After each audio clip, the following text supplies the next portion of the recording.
CPU architecture. x86 x64. The x86 and x64 designations refer to the instruction set architecture of a central processing unit. Think of the architecture as the core language and the physical data pathways the processor uses to understand software commands and move information. For a hardware technician, understanding the distinct differences between these two architectures is absolutely critical for installing the correct operating system and ensuring a computer can actually utilize all of its physical hardware.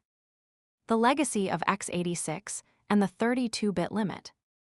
The term x86 refers to the 32-bit architecture that originally evolved from the classic Intel 8086 processor series. For decades, this was the absolute undisputed standard for all desktop and laptop personal computers. A 32-bit processor handles data and memory addresses in 32-bit chunks. While it was revolutionary at the time, it carries one massive, hard-coded limitation that every technician must memorize.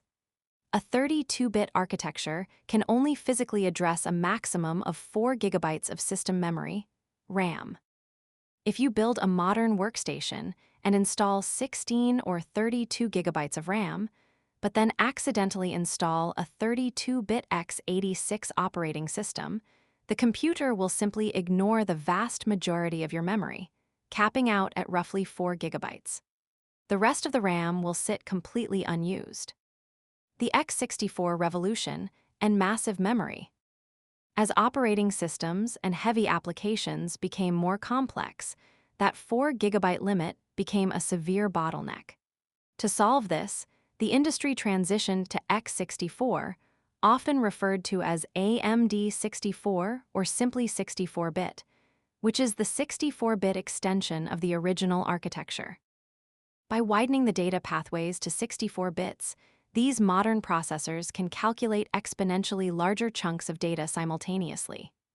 More importantly, the memory address limit is completely shattered.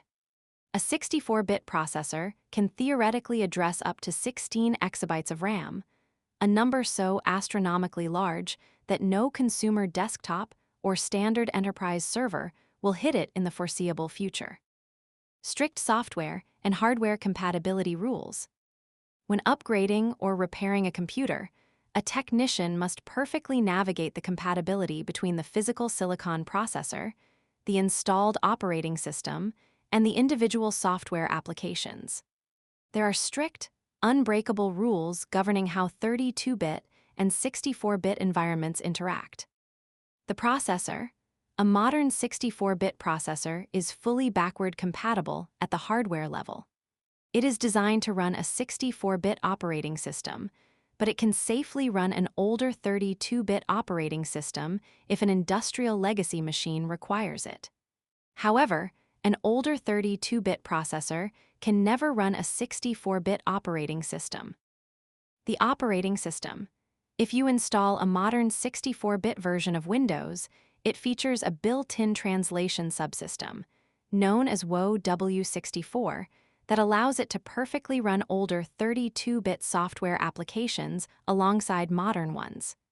This is exactly why you will see two separate program files, folders on your primary C drive. The software. If a computer is running a legacy 32-bit operating system, it can only run 32-bit applications. If a user tries to double-click a 64-bit program, the operating system will immediately throw a compatibility error because it cannot physically process the wider 64-bit instructions.